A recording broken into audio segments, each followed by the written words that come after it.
करीब 2 साल पहले एक लड़की की शादी होती है। शादी के कुछ महीनों के बाद अचानक से वो लड़की गायब हो जाती है। उसको हर जगह ढूंढा जा रहा था, हर जगह उसको तलाश किया जा रहा था। उसकी कोई भी खोज खबर नहीं मिल रही थी। बस लड़की के पिता के ख्वाबों में, सपनों में वो अक्सर आया करती थी और आकर अपने पिता को कहती थी, पिता मुझे यहाँ नहीं रहना है, यहाँ से मुझे अपने घर लेकर चलो। वो बार बार अपने पिता के सपनों में, ख्वाबों में आती थी और रो रो कर एक ही बात, एक ही शब्द दोहराती थी कि पिताजी मुझे यहाँ नहीं रहना है, मुझे यहाँ से लेकर अपने घर चलो। उसके पिता परेशान हो जाते हैं और वह परेशान होकर इधर उधर कई जगह ढूंढने लगते हैं। लेकिन कहीं पर अपनी बेटी की तलाश न होने के बाद वह पिता अपने थक हार कर पहुंचते हैं पुलिस स्टेशन। थाने पहुंचने के बीच इस दिनों 50 दिन का समय बीत जाता है।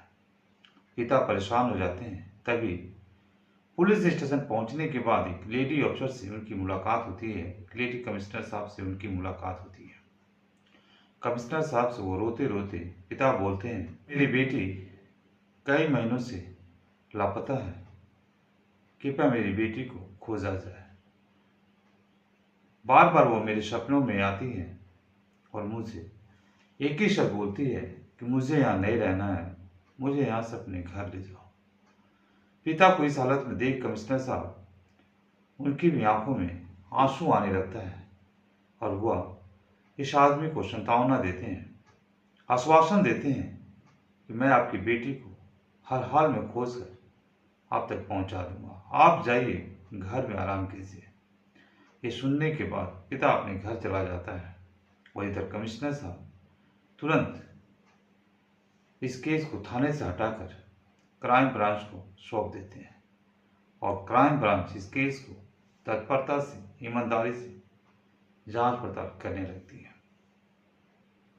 तभी क्राइम ब्रांच की मेहनत सफल होती है और बेटी मिल जाती है। लेकिन बेटी इस हालात में मिलेगी ये किसी को अंदाजा नहीं था, ना ही इसकी कोई कल्पना किया होगा। दरअसल ये बेटी एक कब्र में 60 दिनों से बंद थी और कब्र से जैसे ही बाहर निकलती है ये अपनी कहानी सुनाती है। इस दर्दनाक कहानी को सुनने के बाद वहां पर उपस्थित लोगों की आंखें नम हो जाती है और सभी लोग की आंखें फटी की फटी रह जाती है। नमस्कार, मैं संतोष प्रसाद, आप लोग देख रहे हैं संतोष अकेला फैक्ट। दरअसल ये कहानी शुरू होती है हरियाणा प्रदेश का एक जिला है फरीदाबाद, और इसी फरीदाबाद जिला से एक थाना लगता है पल्ला। पल्ला थाना से सटा हुआ एक गांव है रोशन नगर। इसी गांव के रोशन नगर गांव के पास एक गली नंबर 1 होता है और इसी गली नंबर 1 में एक मकान संख्या 61 रहता है। इसी मकान संख्या 61 में रहने वाले भोग सिंह जिनकी उम्र होती है 55 वर्ष। इनकी एक पत्नी होती है सोनिया देवी जिनकी उम्र होती है 50 वर्ष, और इन दोनों का एक बेटा होता है अरुण सिंह जिसकी उम्र होती है 25 वर्ष, और अरुण सिंह की पत्नी होती है जिसका नाम होता है तनु राजपूत जिसकी उम्र होती है 20 वर्ष। और इसी भोग सिंह का एक बेटा अरुण सिंह के साथ साथ एक बेटी भी रहती है जिसका नाम होता है काजल जिसकी उम्र होती है 19 वर्ष। यह टोटल 5 सदस्य का इनका परिवार होता है और ये पांचों सदस्य इसी मकान नंबर 61 में रोशन नगर में रहा करते थे। इसी में रहने वाले अरुण सिंह, भोग सिंह का बेटा अरुण सिंह, जिसकी अभी अभी 2 साल पहले शादी हुई थी। 22 अप्रैल 2025 को पहुंचता है थाने पल्ला थाना पहुंचने के बाद अरुण सिंह वहां पर शिकायत दर्ज कराता है कि उसकी पत्नी तनु राजपूत जो होती है वह अचानक घर से लापता हो जाती है। अरुण सिंह की आंखों में आंसू रहती है और पूरे चेहरे पर पूरी तरह से थकावट महसूस होता है।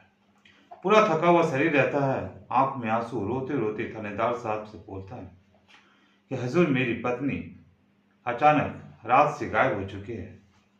वो मिल नहीं रही है। हम लोग को बहुत खोजे लेकिन कहीं नहीं मिली है। इस बात पर थाना प्रभारी साहब तुरंत अरुण सिंह से शिकायत दर्ज करवाते हैं। उसके बाद अपनी पत्नी का फोटो लेते हैं। पत्नी का फोटो लेने के बाद थानेदार साहब इस शिकायत को, इस कंप्लेन को दर्ज कर छानबीन में लग जाते हैं और हर थाने में अब तनु राजपूत की फोटो को सर्कुलेट कर देते हैं, भेज देते हैं, ताकि किसी भी थानेदार में कोई कंप्लेन गया हो, कोई मिला हो, कोई लावारिस शव हो, उससे पहचान हो जाए। इसी बीच ये खबर पहुंचता है तनु राजपूत के पिता के पास। तनु राजपूत के पिता को जैसे ये खबर पहुंचता है, उनके पिता दौड़े दौड़े पहुंचते हैं अपने बेटी के ससुराल। वहां पहुंचने के बाद घर में जाते हैं और वहां पर सभी से मुलाकात कर अपनी बेटी के बारे में पूछताछ करते हैं। लेकिन उन्हें भी यही बोला जाता है कि रात में सब कुछ ठीक था, सोने गई थी, उसके बाद आपकी बेटी कहाँ चली गई किसी को पता नहीं चल रहा है। उनके पिता भी काफ़ी परेशान हो जाते हैं, आंख से आंसू गिरने लगता है और वह भी अपने थाना पहुंचकर अपनी बेटी की गुम होने की शिकायत दर्ज करवाने लगते हैं। और इधर गांव में, आस पड़ोस में, टोला में यह खबर फैल जाती है कि अरुण सिंह की पत्नी तनु राजपूत किसी के साथ लापता हो गई है, घर से फरार हो चुकी है, घर से गायब हो चुकी है। लेकिन बेटी के जो पिता होते हैं, तनु राजपूत के जो पिता होते हैं, उन्हें रातों का नींद और दिन की चैन सब खत्म हो चुका था, क्योंकि उनकी बेटी कहीं मिल नहीं रही थी। वो हर 2 दिन पर 4 दिन पर पहुंच जाते थे पल्ला थाना और वहां पहुंचने के बाद अपनी बेटी की गुम होने के बारे में बार बार पूछताछ कर रहे होते हैं। इनके जाने से पुलिस महकमे में ये लगने लगा था कि इनकी बेटी को जल्द से जल्द खोजा जाए। तभी पुलिस इस केस में तत्परता दिखाती है और छानबीन में तेजी लाती है। तभी अचानक 21 जून 2025 को पुलिस पहुंचती है भोप सिंह के घर और उसे अरेस्ट किया जाता है। अरेस्ट करके थाना लाया जाता है और थाने में भोप सिंह से उनकी बहू जो होती है तनु राजपूत के बारे में पूछताछ की जाती है। भोप सिंह शुरू में कोई भी बात बताने से इनकार कर रहे होते हैं, लेकिन जैसी पुलिस की दबाव पड़ती है, भोप सिंह बात उगलना चालू कर देते हैं और अपनी सारी बात को बताते हैं। भोप सिंह बताते हैं कि दरअसल 2 वर्ष पहले इनका बेटा अरुण सिंह का शादी शेखावाबाद के खेड़ा में रहने वाले लक्ष्मी नगर निवासी उनकी बेटी तनु राजपूत से अरुण सिंह की शादी होती है। शादी होने के बाद तनु जो है अपने ससुराल आती है और यहाँ आने के बाद जो अरुण सिंह होता है, उसे यह तनु उतनी पसंद नहीं आती है और वहीं से इसकी मन मुटाव चालू हो जाता है। धीरे धीरे तनु को घर में परेशान किया जाने लगा था और उससे कई बार उसके बेटा अरुण सिंह के द्वारा घर से निकल जाने की भी धमकियां मिलती रहती थी, क्योंकि अरुण को उनकी बहू जो थी तनु राजपूत वो पसंद नहीं आ रही थी और अरुण इसे हर हाल में किसी न किसी तरह से छुटकारा पाना चाहता था। तभी समय धीरे धीरे बीत रहा था और 1.5 से 2 साल बीत जाता है। उसी समय भोप सिंह बताते हैं कि हम लोग घर में कुछ सीवरेज बना रहे थे, क्योंकि हमारे घर का नाली का सिस्टम जो था वो ठीक नहीं था। जो भी गंदा पानी होता था या घर का कोई भी नहाता होता था, उसका पानी सीधा रोड पर चला जाता था। इसी के लिए हम लोग अपने घर में के बाहर एक गली होता है और गली में गड्ढा करवा कर वहाँ पर सोखा बना रहे थे, ताकि उसी सोखा में हमारे घर का पानी जाए। तभी भोप सिंह कहते हैं 20 अप्रैल 2025 को मैं अपनी बहू को तनु राजपूत को मारकर उसी गड्ढा में पैक कर दिया हूँ, उसे वहीं पर दफना दिया हूँ। ये बात सुनने के बाद वहां उपस्थित सारे पुलिस वाले को क्रोध तो आता है, लेकिन करे क्या, कानून की पालन करना है। किसी को उतना थाने में मार पीट नहीं सकते।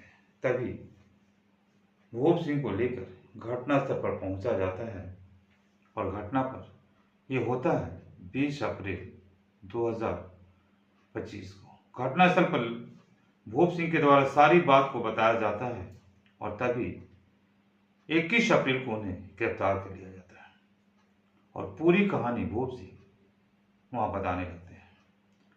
भूप सिंह पुलिस को बता रहे थे कि हमारा बेटा अरुण का शादी 2 वर्ष पूर्व हुआ था, लेकिन बेटा का खुश नहीं होने के कारण बेटा इससे हमेशा नाखुश रहता था, हमेशा छीन भिन रहा करता था। तभी हम लोगों ने, मैं और बेटा दोनों मिलकर एक प्लान बनाते हैं और प्लान में हमारे साथ हमारी पत्नी सोनिया भी शामिल रहती है और अपने बहू को मारने का, उससे हमेशा के लिए रास्ता को साफ करने का ये प्लान रहता है। तभी बेटा अरुण सिंह और मैं दोनों 20 अप्रैल 2025 की रात करीब 10 बजे जब हमारी बहू अपने कमरे में सो जाती है और हमारी बेटी अपने कमरे में सो जाती है, उसी समय मैं अपने बेटी का कमरे में पहुंचता हूं। लेकिन उससे पहले हमारा बेटा अपनी पत्नी तनु राजपूत को एक नींद की गोली खाने में मिला दिया था, जिससे हमारी बहू बेहोशी का मुद्रा में सोई रहती है। वहीं पर हमारा जो बेटा होता है अरुण अपनी पत्नी और अपनी बहन काजल के भी खाने में मिला दिया था गोली। तो काजल अपने ग्राउंड फ्लोर में अपने बेड में सो जाती है, अपने रूम में सोया रहती है और मेरी पत्नी तनु राजपूत और मेरी बहू तनु राजपूत जो होती है वो अपने कमरे में सो जाती है। 20 तारीख की 10:30 बजे रात में बेटा आता है मेरे पास। मैं फर्स्ट फ्लोर में अपने रूम में बैठा रहता हूँ वहीं पर। तभी मेरा बेटा दौड़े दौड़े आता है और कहता है कि पापा सो गई है, जाइए अब अपना काम कर लीजिए। बेटा और पिता में ये तय हुआ था कि पिता बोले थे कि इसमें तुम्हें अपनी पत्नी को नहीं मारना है, जो भी करूंगा मैं करूंगा। ये दोनों के बीच आपस में समझौता हुआ था। तभी पिता जो है अपने बहू का रूम में पहुंचते हैं और पहुंचने के बाद जहां बहू पहले से अपने पेट पर बेहोशी मुद्रा में पड़ी रहती है, क्योंकि वो नशा का गोली खा चुकी थी, बेहोशी का मुद्रा में रहती है। तभी जो ससुर होते हैं भूप सिंह, उनको अपनी बहू की चेहरा देखने के बाद उनके मन में कुछ गलत भावना उनके मन में आ जाता है और अपनी बेहोशी की मुद्रा में सोई हुई बहू के साथ वो गलत कर लेते हैं। यूं कहें कि उसके साथ सोई हुई अवस्था में संबंध बना लेते हैं। संबंध बनाने के बाद उन्हें यह महसूस होने लगा कि वो गलत कर चुके हैं। तभी वो बहू के गला में एक चुन्नी रहता है और उसी चुंदरी से उसकी गला घोट देते हैं। गला घोटने के बाद बहू तड़पते रहती है और ये गला घोटते रहते हैं। बहू की सांसें छूट जाती है। जब पूरी तरह से संतुष्ट हो जाते हैं कि बहू तनु राजपूत की सांसें छूट चुकी है, तब वो जाते हैं और अपने बेटा को ऊपर से बुला के लाते हैं।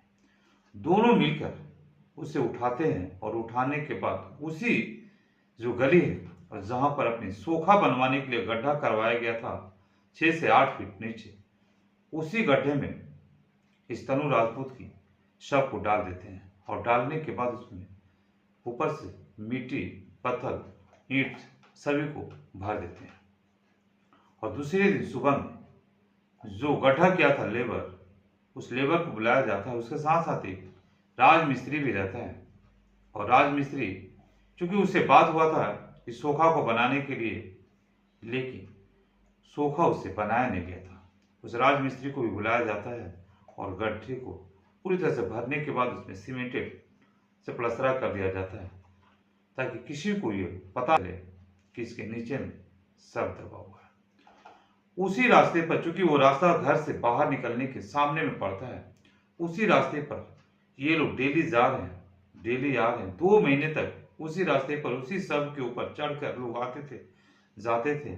यहाँ तक कि लड़की तनु राजपूत के पिता भी उसी रास्ते से आते थे, उसी रास्ते से जाते थे। पुलिस इंस्पेक्टर कोई भी आए जाए घर में जैसे ही प्रवेश करता था उसके सब के ऊपर से आता जाता था आदमी। तब उसी जो आपका राजमिस्त्री पर से हिस्सा को बाहर निकलवाया जाता है गड्ढा हटाने के, और हटाने के बाद जैसी वो बाहर निकलती कंकाल की थी, और कंकाल बनने के बाद सारी उसको बॉडी को पोस्टमार्टम कराया जाता है, उसके डीएनए टेस्ट करवाया जाता है उसके पिता से।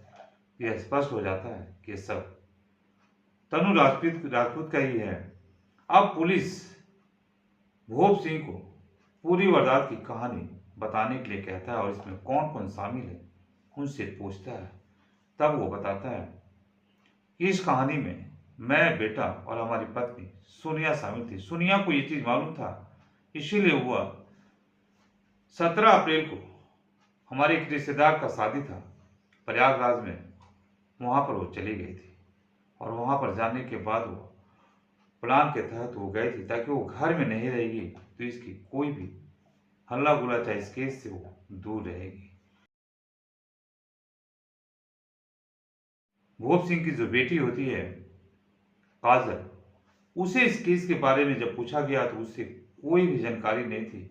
ना तो इसका स्पष्टीकरण उसके पिता ने कहा, ना ही भोप सिंह का बेटा अरुण सिंह ने दिया, क्योंकि अरुण सिंह जब खाने में बेहोशी का मुद्रा मिलाया था, दवा मिलाया था, तो उसमें उसकी बहू, उसकी पत्नी तो बेहोश हो ही चुकी थी, साथ ही साथ उसकी बहन काजल भी बेहोश हो चुकी थी। और ये प्लान के तहत ही था ताकि बहन किसी भी समय उसकी आंख न खुले, इस घटना को होते हुए वो देख न सके।